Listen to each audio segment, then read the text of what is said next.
You are watching Fat Bidin Knows Everything, and it's called Fat Bidin Knows Everything because I do know everything.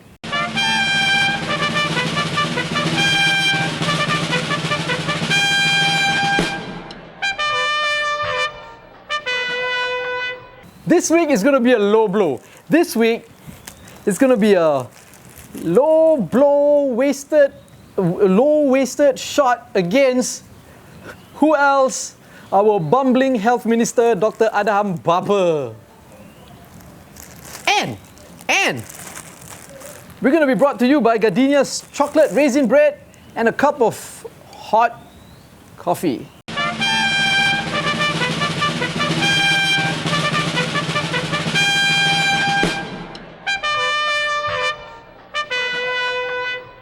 I am sure that you have already heard what has happened with our bumbling health minister, Dr. Adham Baba. He's a doctor. He's a doctor.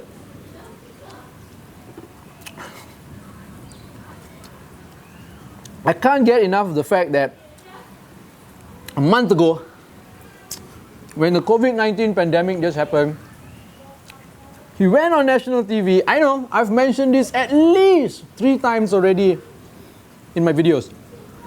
But I'm going to mention it again. He went on national television to tell everybody that all you need to do to fight the coronavirus is to drink warm water. Kita minum air ni. Okey. Air masak Jangan minum air tidak masak. Air masak. Okay. Kalau boleh dia suam sikit. Kerana virus dia tak suka panas. Jangan panas sangatlah. Boleh minum minum. Okey. Biar ada virus ni akan dinyahkan. Disingkir dan pergi ke perut. Dia kalau masuk perut ada asid, dia kalah. Kita akan singkirkan. Kena banyak virus minum air juga. Yang penting kita kena singkirkan virus di teruk, di kerongkong ni. Kerongkong kita. Sebelum dia masuk ke paru-paru. So, like what I did in the first video where I talked about this issue, I'm going to do it now. I'm going to challenge Dr. Adham Baba to go to Sungai Buloh Hospital and go to all the wards where all these COVID-19 patients are housed without a mask, without any gloves, without any protection. Just drink a warm cup of water before, then go in, shake hands, hug, kiss all the patients, and then at the end of the day, go back home and drink another cup of warm water to kill the coronavirus so that you won't get infected. I dare Dr. Adham Baba to do that. Then, most recently, a couple of days ago, what did he do? He had a video conference call with, and these are his words, he claimed to have spoken to 500 countries. Saya yakin bahawa apa yang saya buat telah pun diiktiraf oleh dunia. Saya telah buat video conferencing dengan WHO 500 negara. Saya live conferencing. He spoke to 500 countries. How many countries are there around the world? In the world? I guess he spoke to the countries on Earth, and including all the countries that are in all our neighboring planets around us as well. He spoke to 500 countries. And he declared this in another video conference call he had with Zahid Hamidi. Ayo, I tell you, all these UMNO members. And Zahid Hamidi was like, bagus. When he heard that Dr. Adham Baba say that he had spoken, he was in a video conference call with 500 countries. Oh, yeah. He didn't want to correct him. I guess he didn't know how many number of countries there are in the world, on Earth as well. Now, to be fair,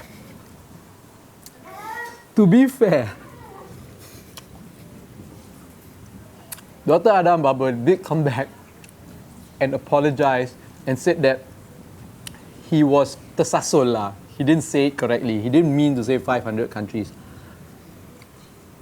He wanted to say 500 participants, not 500 countries. But some social media practitioners or activists, they found UMNO cyber troopers, or who I recently found out, they're known as CYTROs now, cyber troopers, get it? They actually took screenshots where he said 500 participants. No, the screenshots of the video conference where it says like 300 over participants. Actually, not even 500, it was like 300 over participants. And they edited the photos to make it look like 500 people. Wow, to the length that they would go to maintain a lie. Right? One thing good though, with Dr. Adham Baba and all that, and Perikatan Nasional coming to power, and all these UMNO people are coming back to power, is that we really are going to get a good laugh. Like how we've been getting good laughs all the time before this, when Barisan Nasional was the government, with all their bumbling ministers and MPs who would say stupid things, you know. Writers and publishers even had a field day. They would like publish books, like politicians can say the darndest things, you know. Or looks like we're going to head back into that era again now, the golden era of bumbling politicians.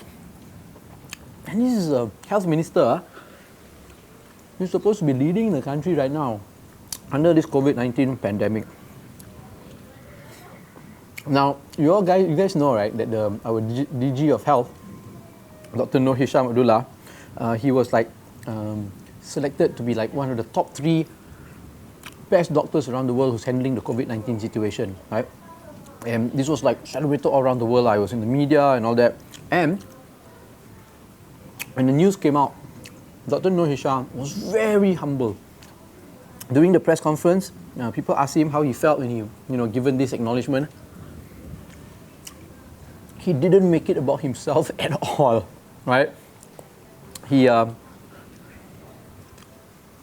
said that it was a testament to the entire ministry, all the doctors, all the nurses, and all the frontliners who were doing their best, right, to keep the country safe. And he didn't take credit at all. He said everybody worked together. He's a good guy. And apparently, he's a convert. He's not Malay. He's a Chinese Muslim convert. Aha! Could that be a sign? And then you've got these bumbling UMNO fools. Okay, there was a reason why I mentioned Dr. Noor Hisham just now. But I didn't get to what I really wanted to say, right? Oh, it's my age, I think. I mentioned Dr. Noor Hisham is because when he was named as one of the top 3 doctors around the world that's handling the COVID-19 the right way, right? One of the best doctors to handle COVID-19. Dr. Adham Baba wrote a congratulatory note on social media saying, oh, congratulations, right, Dr. Noor Hisham, oh, we are very proud of you and all that. And he did like a poster of him, a congratulatory poster that he posted on social media, and he said congratulations, and it was a picture of him kind of like instructing Dr. Noor Hisham of something. If you're really like sincere, right, in congratulating Dr. Noor Hisham, why must you have a picture of you obviously being like an authoritative figure, like kind of like instruct? To me, the picture looked like he was instructing him, like he was trying to imply, hey, you wouldn't be here if it wasn't for me.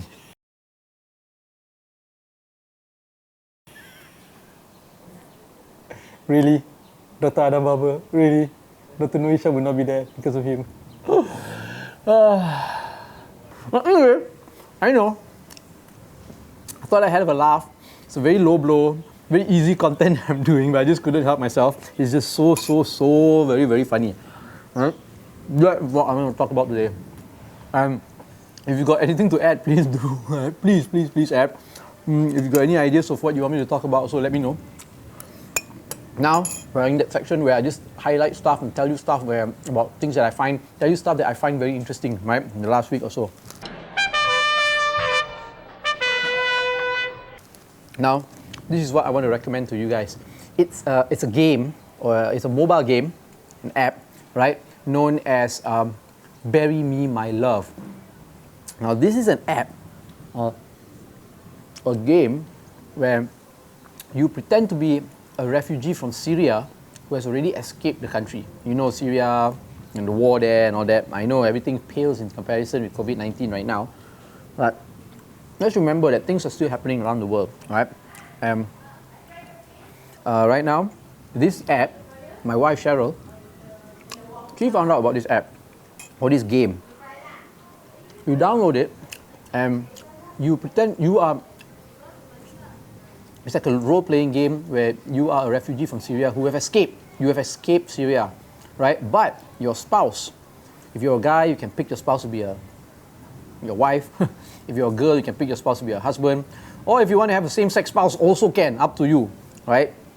Cheryl picked the same-sex spouse, so she had a wife who, in the game, right, still stuck in Syria and is trying to escape, right? So the game is in the form of text messaging, where you message your spouse, right? And they update you. Your spouse will update you. He or she will tell you, okay, I'm leaving Syria now. I've paid money to people who can smuggle me across the border. And basically, she will ask you advice. She or he will ask you advice, and you give them like your advice, and you tell them what to do, and they will tell you what they are doing for over a course of many, many months of them trying to escape Syria. So you get an idea of what is happening and through their eyes, and it's just you texting your spouse.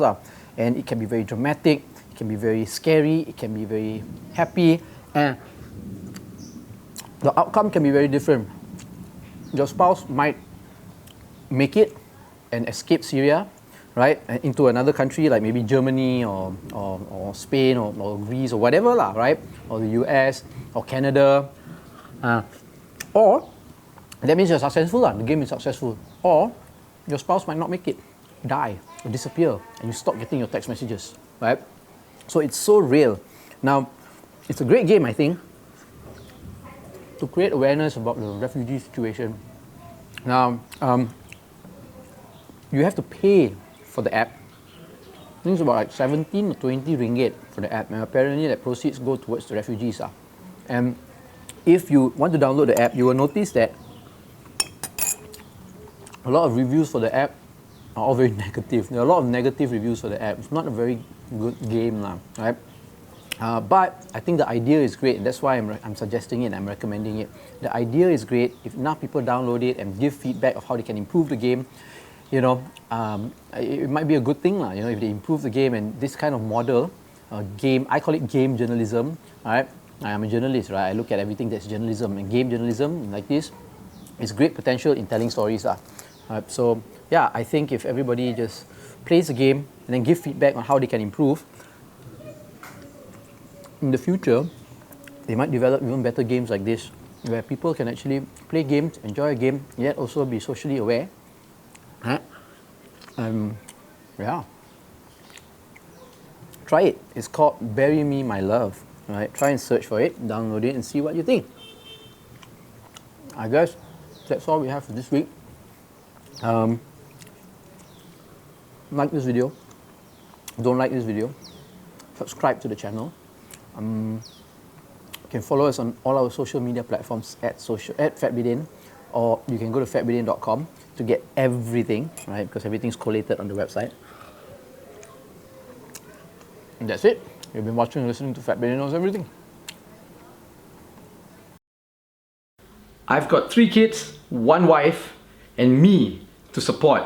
So you've got to help fund my life. So you actually can go to the Fat Bidin e-store, right? I'm gonna link it below, right? And you can get actually like Fat Bidin merchandise, right? And most of it are actually books. I used to sell DVDs and films and all that, but hey, everything's available on YouTube now. So now if you want to get Fat Bidin merchandise, it's mostly books. So I've got books here. See, like this book. This is called The Adventures of a Kerala in Afghanistan. It's a graphic novel. See, graphic novel which I wrote and illustrated with my buddy Apan, right? It's a non-fiction one. It's about my time in Afghanistan shooting a documentary for a month when I was there. See, I'm a war journalist, right? So it's a really good book, right? I've got this non-fiction novel. It's called Operation Nasi Kerabu, Finding Patani in an Islamic Insurgency. This book I wrote because I spent some time in southern Thailand where there's a war there. You all know there's a war there, right? In Patani, right? I shot a documentary there which was banned for broadcast, but hey, they allowed me to publish a book. And if you get the book, there is a QR code at the back, right? There's a QR code at the back which allows you to watch it for free online. Oh, where's the QR code? Where's the QR code? Ah, there's the QR code, right? It's online, meaning you scan the QR code, you go to my YouTube channel. Okay, I've got another book. This is called Journo Dad, The Chronicles of a Journalist Who Happens to Be a Father. It's a compilation of my articles, my column when I was writing for the Malaysian Insider. It's all about like me being a journalist and raising a family at the same time. It's really funny. It's funny. My best-selling book, Liberal, Malay and Malaysian, Writings of a Walking Contradiction. This is a compilation also of my column in the Malaysian Insider. This one focuses more on like politics, race, demonstration, democracy and religion and things like that. It's funny too. All my books are funny because I'm a funny guy, right? Yes, I am. And if you like films, I sell this book. See, I wrote this book with my buddy Wan Chun Hong. It's a guide to filmmaking, indie filmmaking. Every chapter talks about one aspect of filmmaking, and every chapter also interviews one like really prominent Malaysian filmmaker. It's really good. You can get all these books at the Fat Bidin e-store. Come on, feed my kids.